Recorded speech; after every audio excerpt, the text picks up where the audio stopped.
ஸ்ரீசுத்தோமமும் பண்ண பிரயத்தனப்பட்டு கொண்டிருக்கிறோம். மங்களானி பவந்து.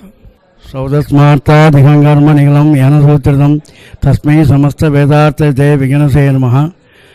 செங்கல்பட்டு அடுத்த நதிபுரம் என்கிற கிராமத்திலே ஸ்ரீ கல்யாண வரதராஜ பெருமாள் சன்னதியில் 1935 விகனசாச்சாரியர் பிரதிஷ்டை பண்ணி இந்த வருஷம் 84வது வருஷம் உற்சவம்.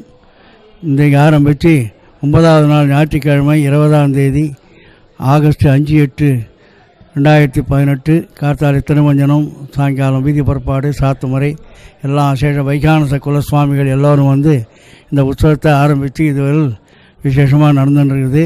இந்த சன்னதி ஆகப்பட்டது குலோத்துங்க சோழ காலத்தில் கட்டப்பட்ட கோவில். சுமார் 2000 வருஷத்துக்கு மேற்பட்ட கோவில் இது. வைகானச திருவாராதனமாக 160 வருஷமாக 3வது தலைமுறையாக இப்போது இந்த திருவாராதனம் நடந்து கொண்டிருக்கிறது. விசேஷமான இது 1940 காஞ்சிபுரம் வடக்குழி பெருமாள் இங்கே ஏழி சட்டாரி ஏழை பண்ணி வந்து தீர்த்த பரிக்கிரகம் ஆனதாக வந்து புராண வரலாறு கூடுறது. ரொம்ப விசேஷமான சன்னதி. கல்யாணம் ஆகாதவெல்லாம் வந்து பெருமாள் தயார் செய்ய வெள்ளிக்கிழமை அன்றைக்கி வந்து மாலை சாத்தி போனால் கல்யாணம் ஆகும். குழந்தை பாக்கியம் இல்லாதவா அங்கே வந்து கண்ணன் ஏழிருக்கார் ஆதிசேஷன். கார்த்திகை மாதத்தில் சஷ்டி அன்னைக்கு அவருக்கு பால் நைவேத்தியம் பண்ணி சேவித்தா குழந்தை பாக்கியம் ஏற்படுறது. அந்த மாதிரி நிறைய பேருக்கு ஏற்பட்டு எல்லோரும் க்ஷேமமாக வந்திருக்கா. அதன் பக்கத்தில் சார்கபுரம்னு வெள்ளியம்பாக்கம்னு ஒரு கிராமம்.